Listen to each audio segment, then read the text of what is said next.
¿Qué tal a todos? Muy buenos días.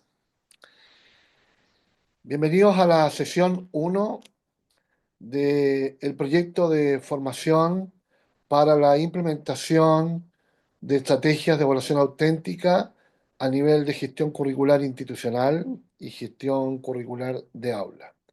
Hoy iniciamos la primera cápsula que tiene por objetivo revisar el concepto de evaluación auténtica y las ideas y las teorías que sustentan su efectividad en la mejora de resultados de aprendizaje a nivel institucional y de aula. Para dar inicio a esta sesión, voy a compartir pantalla y estaremos, ¿no es cierto?, eh, visitando y compartiendo las ideas comprometidas para esta primera cápsula.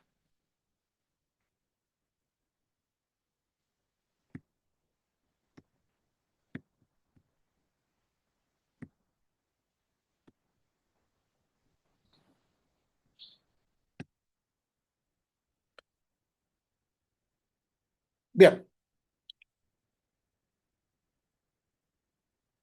aquí estamos con este ciclo de microlearning, con foco en la evaluación auténtica como estrategia de implementación curricular.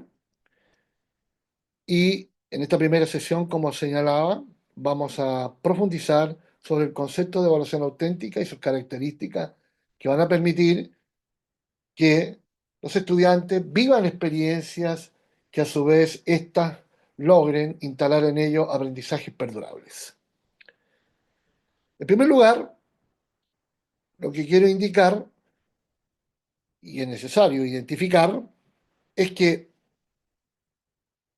a nivel nacional todas las instituciones de cualquier dependencia están convocadas a implementar un currículum que apareció el año 2012 y el cual instaló un nuevo concepto de aprendizaje. ¿Cuál es este? El que estamos viendo. Es un concepto de aprendizaje que involucra el concepto a su vez de conocimiento, habilidad y actitud.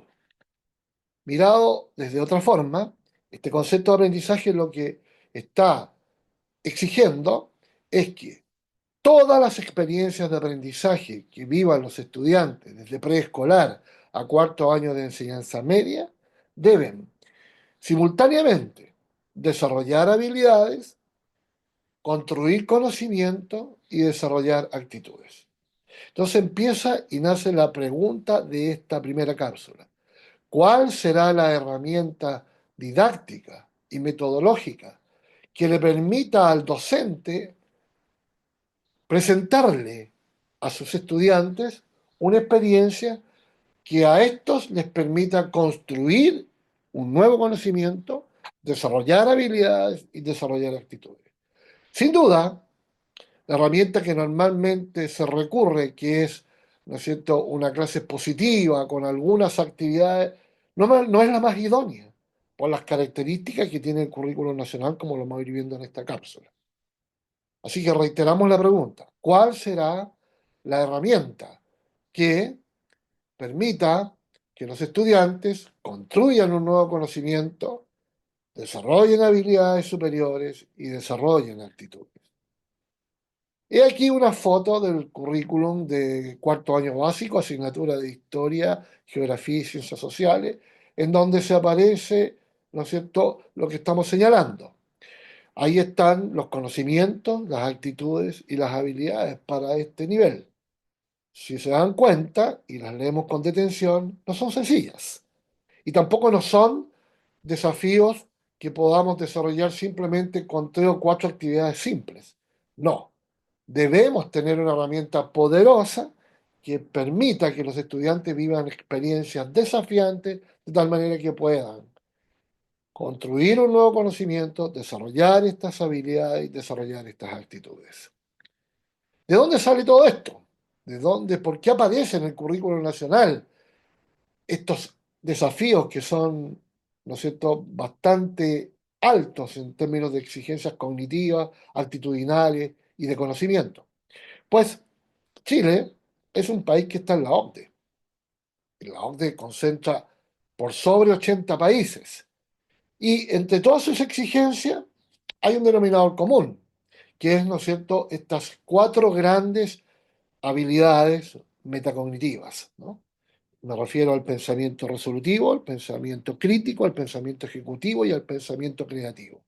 Estas cuatro grandes habilidades, ¿no es cierto?, iluminan el currículum completo. Entonces, cuando uno lee en el currículum cuestiones como resolver problemas, cuestiones como redactar, medir, calcular, inferir, fundamentar, argumentar, vamos a ver que todas esas habilidades que tiene el currículum nacen y conducen al desarrollo de estas cuatro grandes habilidades metacognitivas. Por tal razón, volvemos a repetir la pregunta. ¿Cuál será la herramienta que permita al docente generar estrategias poderosas que a su vez le permitan a los estudiantes construir estos conocimientos, desarrollar estas habilidades y desarrollar las actitudes? De las tres cosas, el tema de la habilidad está bastante claro y el tema de las actitudes también está bastante claro, pero quiero hacer un paréntesis en relación al concepto de conocimiento que tiene el currículum prescrito nacional. Hasta antes del año 2012, bajo, ¿no es cierto?, el reinado del decreto 4002, cuyo propósito era transmisión de información a través del concepto de contenidos. Era una visión lineal, pues hoy día no es así. El actual currículum prescrito nacional contiene en su interior un modelo de aprendizaje conocido como constructivismo. Y por lo tanto, el conocimiento del cual se hace mención en cada una de las asignaturas se refiere a lo que el estudiante debe construir él desde las experiencias que el profesor le hace vivir. O sea, no es lo que el estudiante debe retener producto de la información que le traspasa el docente. No, es lo que él debe construir producto, repito, de las experiencias que el profesor le hace vivir. Entonces, por tercera vez formulamos la pregunta, ¿cuál será la herramienta que le permita al docente generar experiencia de tal manera que los estudiantes puedan construir este conocimiento? Miremos lo que acontece en el ámbito profesional, más bien dicho técnico profesional. Es lo mismo. Eh, el ámbito técnico profesional trabaja con el concepto de competencia y si tomamos, por ejemplo, una de las definiciones que se usa bastante en el acontecer nacional, que es son las ideas de Tardif, vamos a encontrarnos con que también esta competencia que se trabaja en el ámbito técnico profesional contiene el concepto de conocimientos, habilidades y actitudes. Lo que pasa es que estas tres o estos tres elementos van a ser finalmente tres desarrollos que los estudiantes van a tener que, a su vez, ser capaces de llevarlo a cabo en un contexto profesional. Pero si nos vamos a la esencia misma del concepto, nuevamente, al igual que en el sistema escolar, tenemos, ¿no es cierto?, el tema de los conocimientos, las habilidades y las actitudes. Por tanto, se reitera la pregunta, ¿cuál es la herramienta que va a permitir que los estudiantes, ¿no es cierto?, desarrollen estas habilidades, estas actitudes y construyan estos conocimientos? La idea es que en ambos casos eh, esté presente una de las herramientas básicas del concepto de evaluación. Como profesores, necesitamos ver lo que los estudiantes construyen y desarrollan. O sea, necesitamos que lo que los estudiantes hagan, con lo que vivan a través de las experiencias que les aportamos, sea observable, medible y evaluable. Si no, no tenemos nada. Si no vemos lo que sus estudiantes son capaces de hacer con lo que desarrollan como habilidad y como actitud y con el conocimiento que construyen, no tenemos nada. ¿Qué dice el conocimiento científico entonces ahora respecto de cómo aprenden los estudiantes? Este tema lo presento porque es muy importante para entender por qué estamos haciendo énfasis en la evaluación auténtica. Es decir, por qué estamos preguntando cuál es la herramienta más idónea para que los estudiantes desarrollen habilidades, desarrollen actitudes y construyan conocimiento. Pues las neurociencias nos reportan una información bastante útil. Yo lo voy a presentar en forma prácticamente de caricatura para que lo podamos entender. Lo primero es que sabemos los docentes, desde las neurociencias, que el cerebro es una cuestión neuroplástica, ¿no es cierto? Una cuestión muy poderosa neuroplástica y que está en constante modificación. Por lo tanto, lo que nosotros tenemos que entender es que cuando nuestros estudiantes están recibiendo los desafíos que nosotros les aportamos, el cerebro, ¿no es cierto?, está disponible, pero tiene sus filtros, porque él está constantemente atento a si es pertinente responder a ese desafío o no es pertinente. Por lo tanto, como la mayoría de las veces es pertinente, tenemos un cerebro que está, ¿no es cierto?, siendo permanentemente modificado, se automodifica. Pero aquí tenemos otras tres características de cómo funciona nuestro cerebro que se refieren a las redes de interconexión neuronal. Repito, lo voy a decir en forma de caricatura porque no soy experto en neurociencias, pero ante cualquier desafío el cerebro realiza estas tres acciones. La primera es que intenta reconocer de qué se trata el nuevo desafío que se le está presentando y frente a ese toma decisiones. Por lo tanto, esto actúa en combinación con esta segunda red cerebral afectiva, que es que el cerebro se pregunta por qué tengo que reaccionar ante este desafío. Y es aquí donde se produce un filtro, de cierta manera, porque puede que el cerebro decida no trabajar sobre ese desafío. Aquí podemos recordar a Ausubel, que señalaba, ¿no es cierto?, este tema de el aprendizaje significativo, ¿no? O sea, si no es significativo, al parecer, el cerebro lo bota. Entonces, me quedó muy grabado en algunas charlas de la señora Céspedes, Amanda Céspedes, cuando decía que el cerebro, ¿no es cierto?, funciona de alguna manera con esta clásica frase: si no hay emoción, no hay aprendizaje. En el fondo es decir, ¿me interesa esto o no me interesa? Entonces, eso nos lleva a pensar en lo siguiente. Los desafíos que le propongamos a los estudiantes van a tener que ser de calidad, van a tener que tener ciertas características que le permita al cerebro aceptarlo, que el cerebro diga, aquí estoy disponible para trabajar en esto. Si no, el cerebro lo va a botar.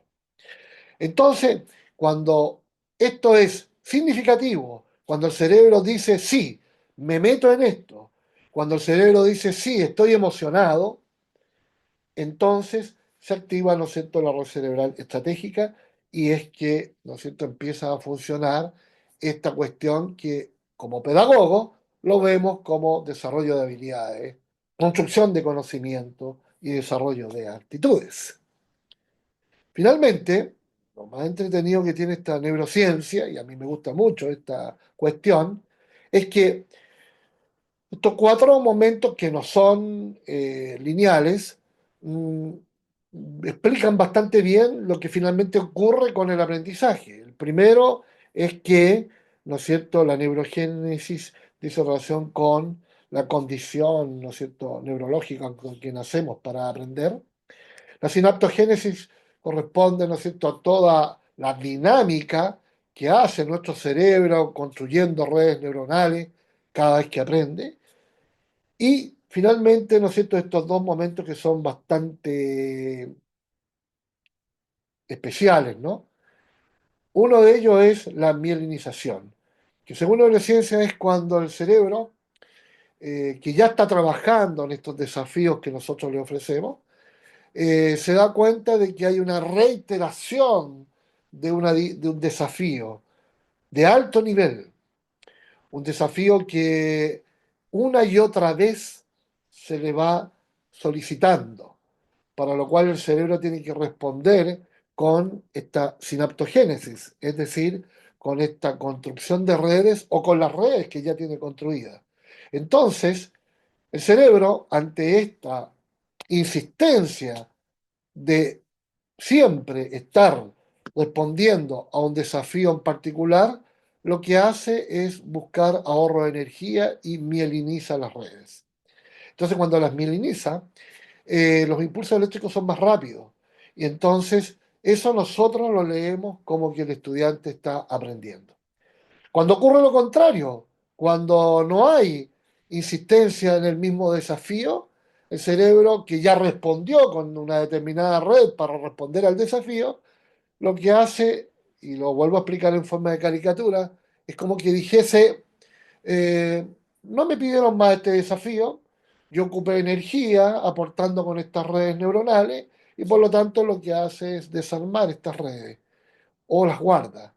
Y eso nosotros en pedagogía lo percibimos como el olvido de los estudiantes, ¿no? Entonces, aquí nuevamente aparece la pregunta.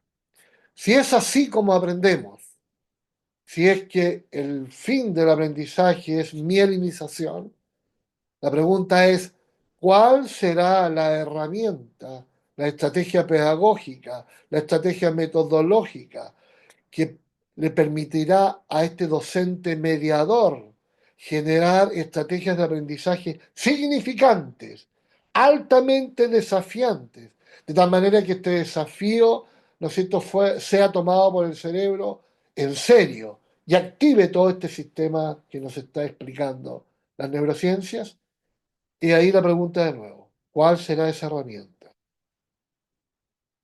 Entonces revisemos desde el punto de vista curricular, ¿qué pasa con eh, los aprendizajes que están planteados en el currículum nacional? Para eso, yo me voy a valer de la taxonomía de Bloom.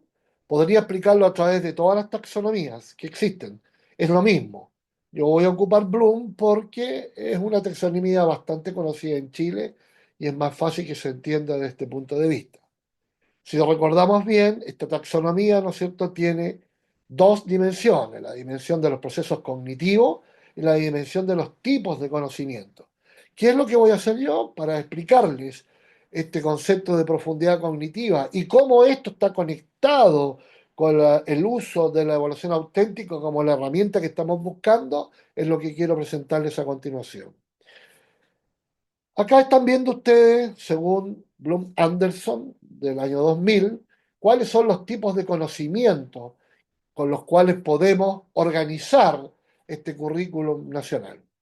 Si nos referimos al concepto de conocimiento factual, conceptual, procedimental y metacognitivo. Miremos cada uno de ellos.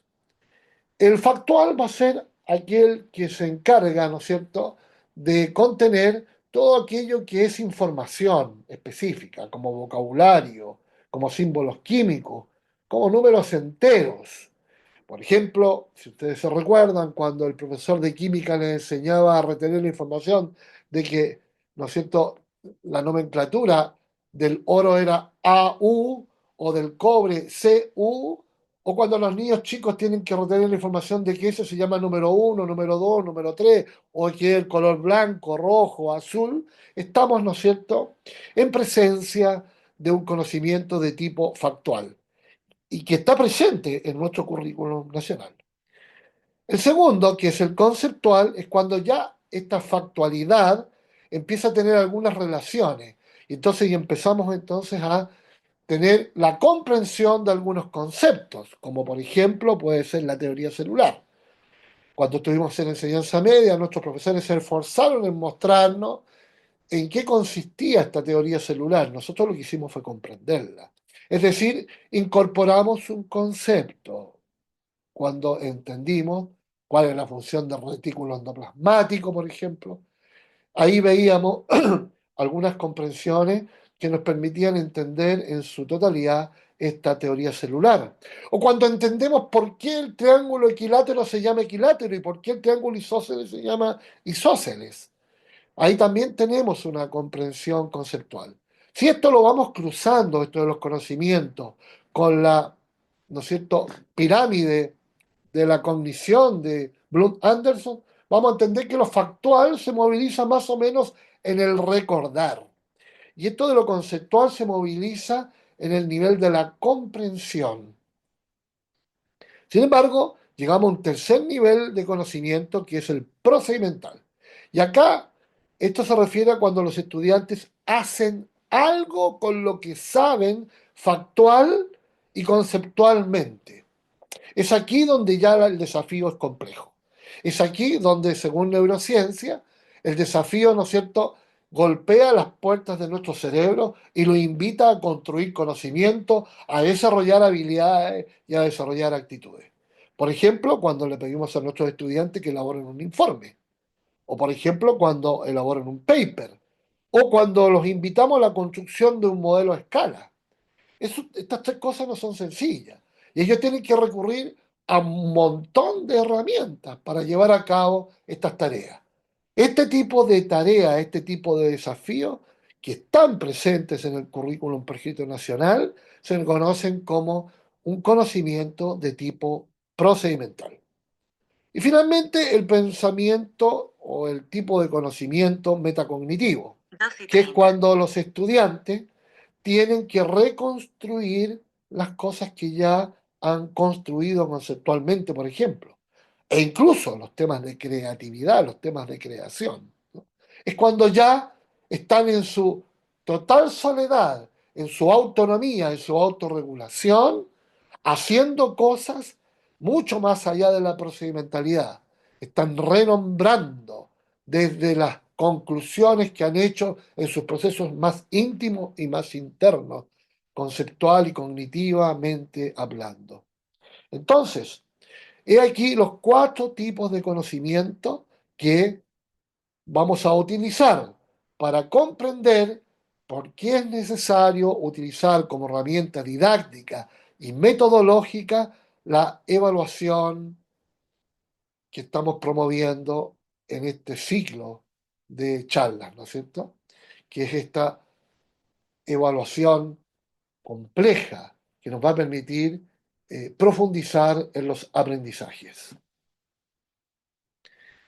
Y aquí un dato curioso. En la misma taxonomía de Bloom, nos encontramos con que en el mismo documento, Bloom-Anderson, los niveles de recordar, aplicar y comprender están considerados como un nivel bajo. Y sin embargo, los niveles de analizar, crear y evaluar están considerados como un nivel alto. No es que el otro no haya que hacerlo, no, simplemente que están caracterizados de esta forma. Ambos son necesarios. Pero es interesante tener esta información. Esta es la misma muestra una investigación, más bien un estudio, que investigación, un estudio que realicé con algunos equipos docentes por allá por el año 2014, donde utilizamos la taxonomía de Bloom como base teórica y específicamente lo que hicimos fue indagar cuáles eran los tipos de conocimientos que habitaban en los aprendizajes que están en el currículum prescrito nacional. Por eso que ustedes ven allí en esta gráfica, en las categorías lineales, el conocimiento factual, conceptual, procedimental y metacognitivo. Y acá en los niveles, ¿no es cierto?, verticales, está la asignatura de lenguaje, matemática, historia y ciencias naturales. Estas cuatro asignaturas fueron estudiadas en el currículum nacional. Eh, Me refiero específicamente al estudio que se hizo sobre lo que contienen las bases curriculares en materia de conocimiento. Los números son porcentajes. Y si ustedes se dan cuenta, los porcentajes más altos están en la categoría de conocimiento procedimental. Si ustedes le suman la categoría metacognitiva, aumentan mucho más. De tal suerte que en lenguaje tendríamos del orden del 70, del 80%, ¿no es cierto?, de niveles superiores en materia de conocimiento.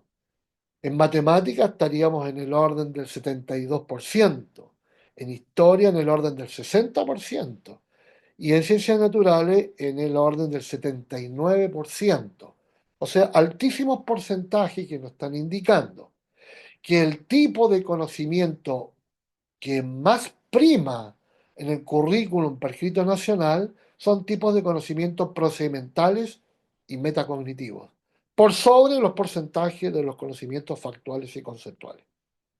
Repito, esto no quiere decir que debemos dejar abandonado el trabajo con el foco factual y conceptual. No, lo que está diciendo es que lo prioritario es esto otro que está, como estoy mostrando en la siguiente gráfica, ¿no es cierto?, que está en un 73% si utilizamos, ¿no es cierto?, el mapeo en base a la pirámide cognitiva de Bloom-Anderson. De tal suerte que esto nos está diciendo lo siguiente: requerimos de estrategias de aprendizaje que se alineen, que sean coherentes con este tipo de desafío que está proponiendo el currículum. O sea, voy a dar algunos ejemplos. Sería muy extraño de que alcancemos estos niveles de profundidad que tiene el currículum con prácticas como las que escuchábamos en décadas anteriores, como por ejemplo una clase solo de carácter expositivo, o trabajando en una guía en la cual el estudiante repetía algunos algoritmos. Acá no, acá el desafío es mucho más alto. Acá lo que se requiere son herramientas en donde el estudiante piense, en donde el estudiante vaya avanzando en materia de toma de decisiones de orden resolutivo, crítico, constructivo, creativo. De tal manera que vuelve a aparecer la pregunta: ¿cuál es la herramienta que permite metodológica y didácticamente ofrecer a los estudiantes experiencias de aprendizaje que a su vez le permitan construir este tipo de conocimiento complejo? Sin duda, las tradicionales no nos sirven mucho.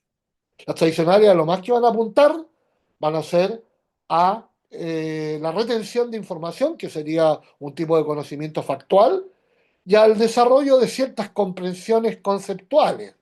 Y ya vimos que según Bloom Anderson, ese era un bajo nivel. Es momento de señalar también acá que las mediciones nacionales e internacionales ya están alineadas con estas cosas y que obviamente están midiendo, además de lo factual y lo conceptual, están midiendo estos niveles superiores. Entonces lo que nos falta hacer es incorporar como política curricular institucional y a su vez en el aula herramientas, repito, altamente poderosas que le permitan al estudiar pensar en modo de alto desafío. De tal suerte que lo factual y lo conceptual se ha utilizado para esto otro. O sea, el estudiante vaya a la búsqueda de información factual y de información conceptual para resolver estos problemas que son más superiores. Finalmente, para terminar con esta fundamentación que nos va a llevar a entender por qué tenemos que utilizar una herramienta poderosa, que ya la vamos a nombrar a continuación, eh, les presento, ¿no es cierto?, la síntesis final. Y aquí en esta gráfica donde vemos, según el estudio que se hizo del currículo nacional en el año 2014, que las áreas más requeridas son, desde el punto de vista de la pirámide cognitiva de Bloom, son analizar, evaluar y crear, y el punto de vista de la pirámide de los conocimientos son, ¿no es cierto?, el pensamiento procedimental y el pensamiento cognitivo, ¿no? He aquí, ¿no es cierto?, entonces la zona roja a la cual hay que dedicarle tiempo, a la cual hay que dedicarle atención, de tal manera que el docente se transforme en un mediador estratégico, como señalaba Fornstein, ¿no es cierto?, aquí el querido profesor, que no murió hace mucho, ¿no?, el cual nos indicaba que el profesor debe ser un agente estratégico, que promueva estrategias, que le permita al estudiante construir estos conocimientos más complejos, desarrollar estas habilidades más superiores y desarrollar estas actitudes planteadas en nuestro currículum prescrito nacional. Entonces, hemos mirado las dimensiones del currículum diseñado e implementado. Ahora necesitamos evaluar. Y aquí ya nos acercamos a la solución, conceptualmente hablando. En primer lugar, de la triada del concepto de evaluación, lo que nos vamos a focalizar en que este tipo de desafío que ya hemos identificado no requiere tanto de la calificación. Sin embargo, sí requiere de la medición y sobre todo de la evaluación. Vamos a entender a la evaluación como un proceso sistemático que llevan a cabo los profesores, los docentes, estos mediadores estratégicos, para ir coleccionando evidencias de cómo nuestros estudiantes van progresando. De tal manera de que esas evidencias le permitan tanto al profesor como al estudiante ir tomando decisiones para ir mejorando, ¿no es cierto?, la construcción de sus aprendizajes. Entonces, vamos a poner foco en la evaluación. Actualmente, todos saben que en Chile estamos bajo la tutela del decreto 67. Por primera vez, Chile tiene un decreto que es altamente pedagógico. Y quienes hayan revisado las orientaciones de este decreto, no solo leer el decreto, sino que las orientaciones de su implementación, se habrán dado cuenta que en un 99,9% el decreto 67 está focalizado en el concepto de evaluación formativa. Es decir, una evaluación que se hace cargo del proceso, se hace cargo de revisar, como dice esta definición que les estoy mostrando, de ir mirando cómo progresa el estudiante, pero lo hace en base a evidencias. Es un proceso objetivo, no es un proceso improvisado ni subjetivo. Es objetivo porque lo hace en base a evidencias y en referencia a los indicadores de evaluación que tiene este docente estratégico, este mediador estratégico, que es el supervisor de cómo aprenden los estudiantes. Los invito a que revisen el concepto de evaluación formativa que está contenido en el decreto 67. Obviamente que también este decreto 67 pone foco en la diversificación de la evaluación y por lo tanto su enfoque es de orden criterial. El decreto 67 nos advierte, los estudiantes son diferentes, son distintos, tienen distintos ritmos, tienen distintos intereses, son diferentes, ¿no? Y por lo tanto, he aquí en esta lámina que estamos representando a esa diversidad. Gracias a esta lámina creada por un gran amigo mío, el profesor Miguel Santos Guerra, de la Universidad de Málaga en España, que se le tuvo esta genialidad para explicar, ¿no es cierto?, el tema de la diversidad. Pues bien, el decreto 67 plantea, además de la evaluación formativa, la necesidad de tener estrategias, de tener prácticas, de tener herramientas para el aprendizaje considerando la diversidad. Entonces, vuelvo a plantear la pregunta, ¿cuál será la herramienta más efectiva que nos permita, por un lado, que el estudiante trabaje en altos desafíos, por otro lado, que podamos mirar su progreso, cómo va avanzando en estos aprendizajes, y finalmente, que esta mirada sea diversificada? Esa es la gran pregunta. ¿Existirá una herramienta que nos permita hacer aquello? Pues bien, reiteramos que esta herramienta va a tener que cumplir con esta necesidad. Acá hay un cuadrito en donde establecemos la diferencia entre lo que era y es evaluación normativa y evaluación criterial. Y la evaluación criterial dice textualmente lo siguiente: evaluar en referencia a un criterio busca la comparación del alumno con sus propios rendimientos o resultados en las mismas pruebas o en relación a un criterio fijado de antemano. Es decir,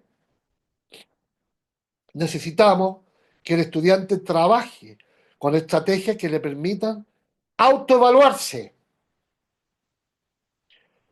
de tal suerte que él vaya teniendo conciencia de cómo está avanzando respecto de sí mismo. Y por lo tanto, otra vez aparece la pregunta, ¿habrá alguna herramienta didáctica, metodológica que permita hacer esto?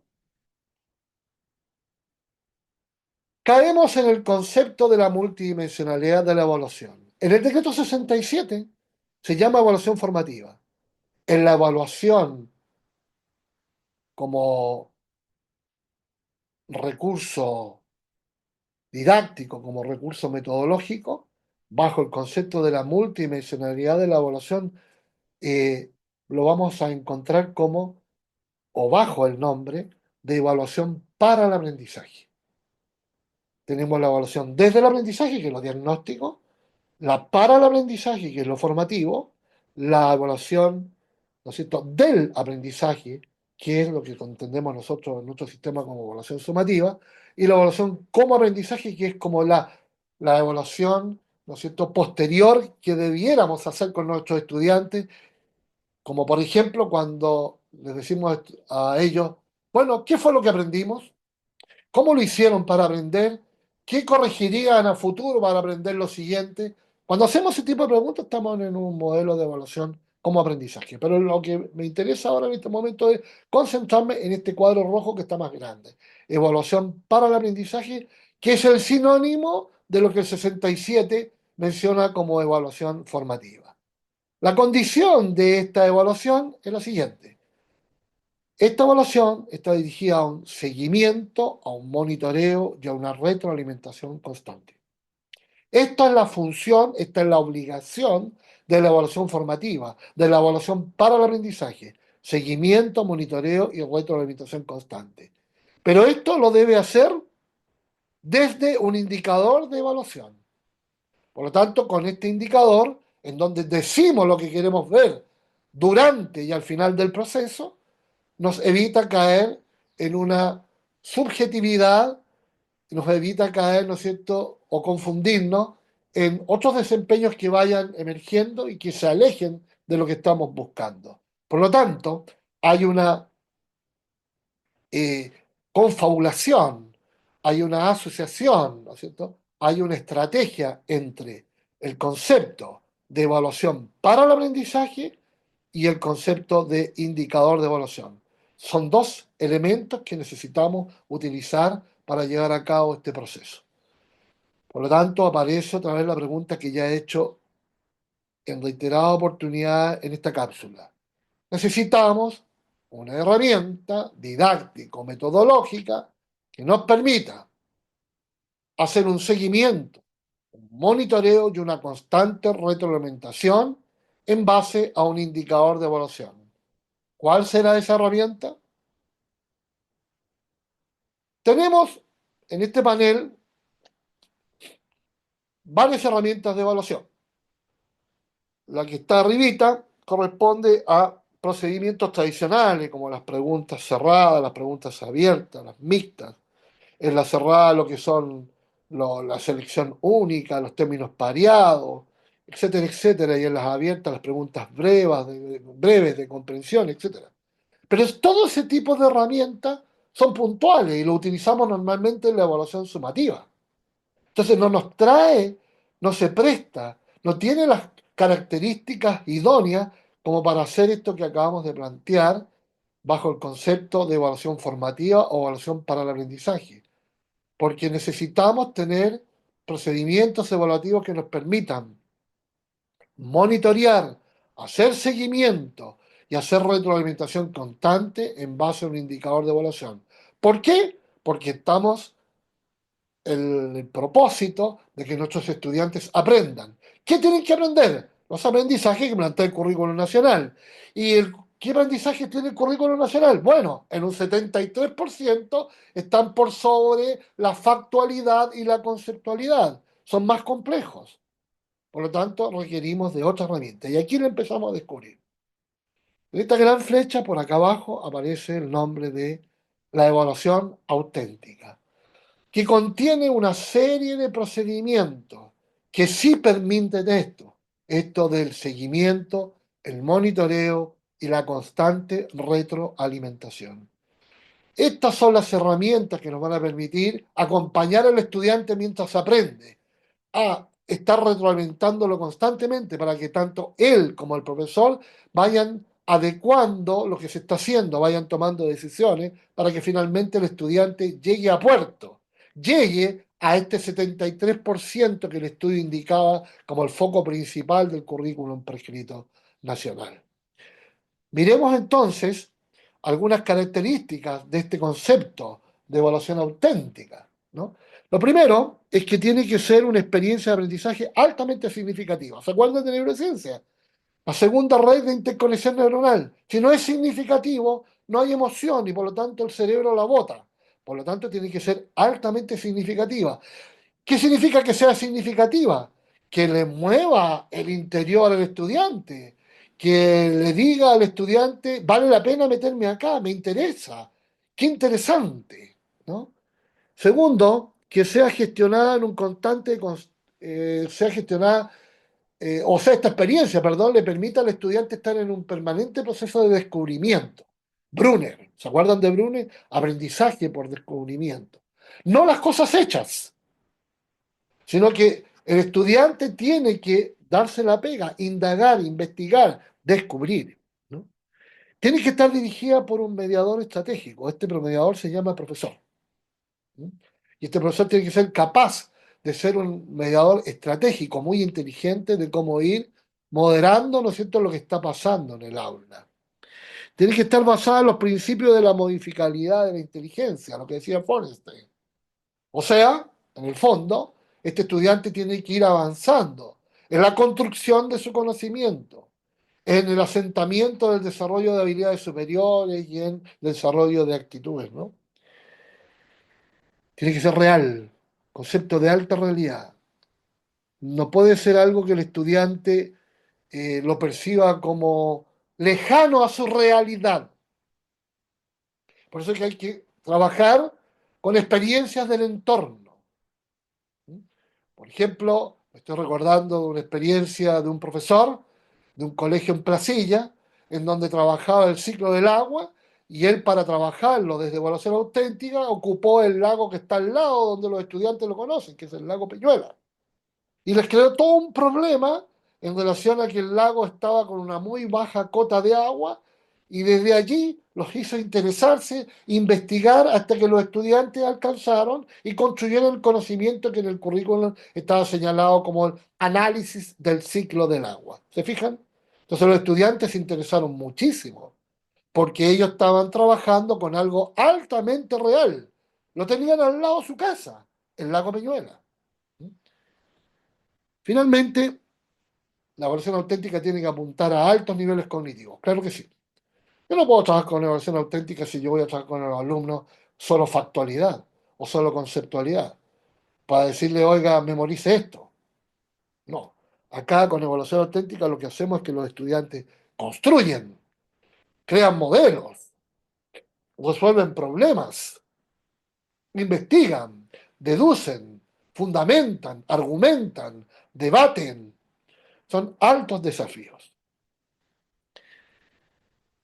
Por lo tanto, en el mundo de la pedagogía, a propósito de estrategias didácticas y metodológicas, la evaluación auténtica es un símil de las dinámicas activas. Todas las dinámicas activas que estamos por allí dando vueltas y de las cuales hay muchísimo, son consideradas como herramientas, ¿no es cierto?, de evaluación auténtica. Entre otras, les presento algunas. Aquí tenemos, ¿no es cierto?, análisis documental, pruebas situacionales, estudios de casos, informes, ensayos, pósteres, diarios murales, discursos, disertaciones, debates, entrevistas, experimentos, proyectos, design thinking. Todas estas herramientas son del mundo de la evaluación auténtica. ¿Por qué? Porque para poder trabajar con ellas, tenemos que desarrollar con los estudiantes una estrategia de aprendizaje que involucra un proceso. Y este proceso va a permitir hacer lo que dice el concepto de evaluación para el aprendizaje o evaluación formativa, que es monitorear, hacer seguimiento y retroalimentar constantemente. O sea, se acabaron las clases positivas. Lo que ocurre acá es que es el estudiante el que investiga, el que indaga, quien trabaja. Y el docente lo que le pasa es que se transforma en un mediador estratégico. ¿Mm? Existen más herramientas. Por acá tenemos muchísimas parecidas a las anteriores. Role-playing, ¿no es cierto?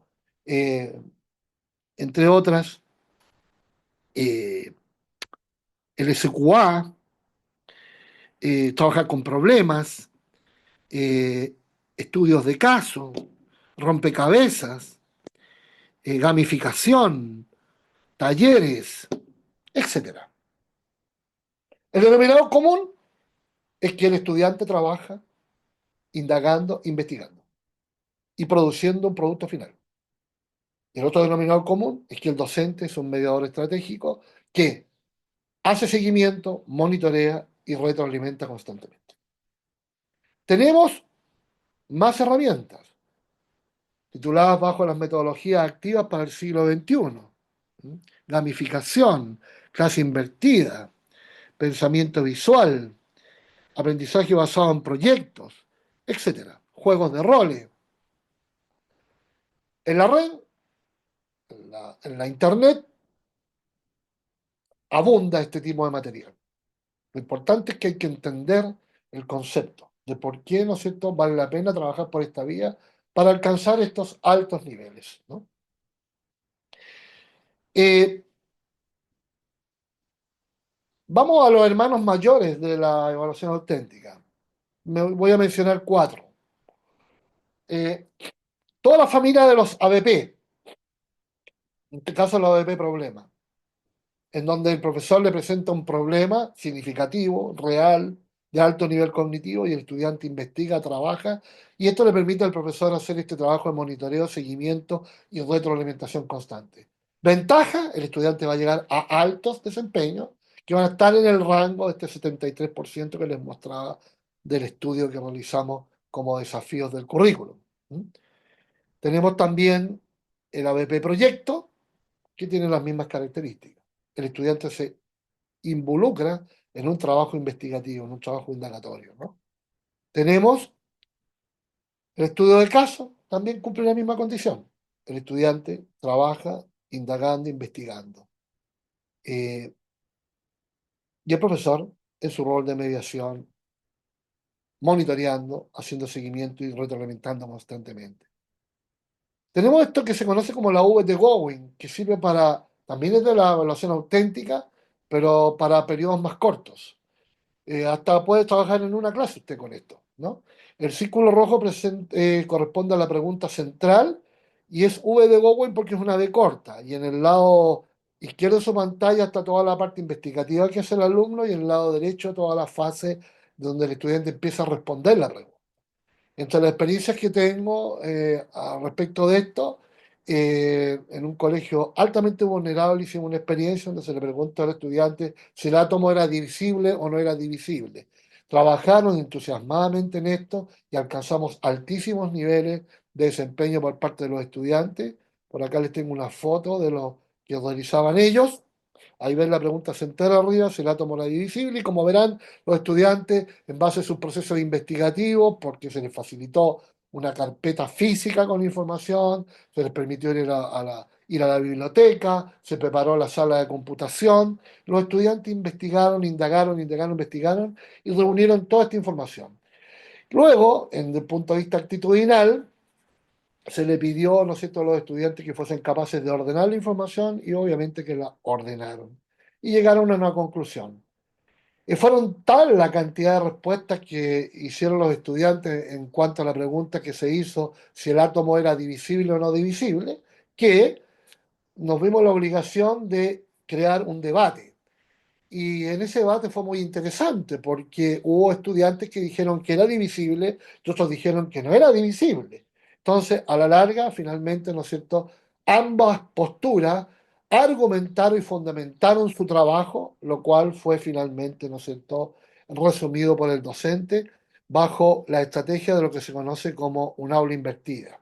Yo propongo esta modificación del concepto de aula invertida para tales efectos. ¿En qué consiste esto? En todos los procedimientos de evaluación auténtica, los estudiantes trabajan con un repositorio. Si usted usa ABP, estudio de caso, si usted utiliza VDGowing, si usted utiliza, ¿no es cierto?, cualquiera de estas herramientas que acabo de mostrar, el estudiante va a necesitar un repositorio. El repositorio puede ser físico, puede ser digital, puede ser mixto, puede ser de audio, pero es un lugar donde el estudiante va a buscar información. Y si alguien está pensando en estos momentos y los niños más chicos, pues también. He visto experiencias increíbles donde las educadoras de párvulo les presentan repositorios con lenguaje icónico, es decir, y lenguaje audio. O sea, cuentos, relatos, imágenes, donde los estudiantes utilizan eso como un repositorio de información para trabajar posteriormente en el desafío que les está poniendo la evaluación auténtica. Posteriormente, después se requiere de la tarea. Entonces, primero el repositorio, luego la tarea específica, que sería, ya repito, el ABP problema, el ABP proyecto, el estudio de caso, la V de Gowin, etcétera, etcétera, ¿no?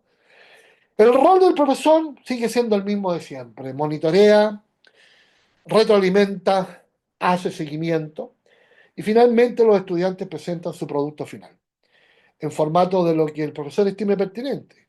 Usted puede pedirle a los estudiantes que hagan una disertación, usted puede pedirle a los estudiantes que presenten gráficos, que hagan un mural, que un póster, en fin, usted decidirá cómo el producto final lo presentan los estudiantes. ¿Dónde está la gracia de este concepto que yo he modificado de aula invertida? La gracia está en que al final de todo, el profesor hace su clase magistral. Es una clase magistral en donde el profesor aclara todo, ordena todo.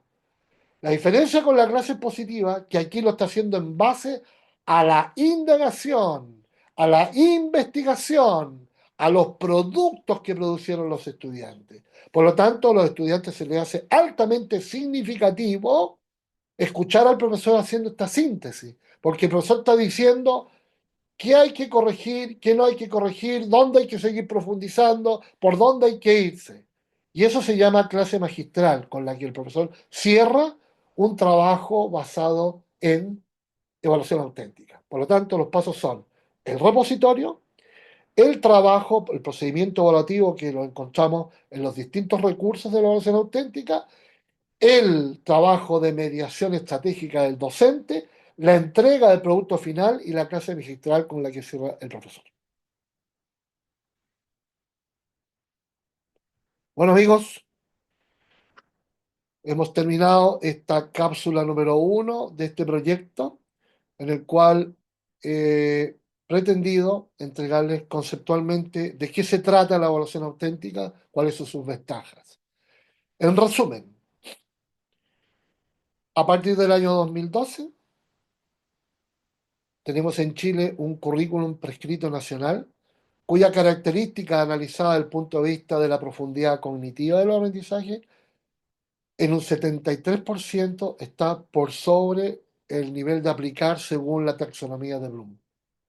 Y por lo tanto, en un 27% los niveles de comprensión y de factualidad también según la taxonomía de Bloom. Esto mandata que debemos ocupar herramientas que nos permitan que los estudiantes, ¿no es cierto?, se movilicen en niveles superiores, como lo son, ¿no es cierto?, el evaluar, el sintetizar, el crear, el concluir, etcétera, etcétera. Todas aquellas habilidades que son de orden superior. Eso está ponderado en un 73% de nuestro currículum nacional. La herramienta que propongo para poder llegar a que los estudiantes desarrollen habilidades, construyan conocimiento y desarrollen actitudes en coherencia con esa proporcionalidad de dificultad que tiene el currículum prescrito nacional, es la evaluación auténtica. ¿Por qué? Porque sus procedimientos son una estrategia didáctico-metodológica en la cual el estudiante se involucra en un trabajo indagatorio, en un trabajo investigativo, y el profesor, a su vez, ¿no es cierto?, es un mediador estratégico, donde lo que hace es ejercer un rol de evaluación formativa, de evaluación para el aprendizaje, porque le permite hacer seguimiento, monitorear y retroalimentar constantemente. De tal suerte que este docente, si hace bien esto, cuando llegue a la evaluación sumativa, él ya sabe cómo le va a ir a sus alumnos. No, no se va a encontrar con sorpresas. ¿Por qué sabe? Porque vivió toda la experiencia del proceso con sus estudiantes. No va a ser sorpresa lo que descubra en la evaluación sumativa. Y es aquí la fórmula entonces para poder levantar los resultados de los aprendizajes y nuestros estudiantes puedan responder a las mediciones nacionales e internacionales en condiciones más óptimas, con mejores herramientas, producto de las experiencias que han vivido en su institución y en el aula. Espero verlos en la sesión número 2. Estén atentos a los avisos que van a estar en Instagram para que a través de esa información puedan llegar a mi canal YouTube donde próximamente publicaré la cápsula número 2 de este proyecto. Que tengan todos muy buenas tardes.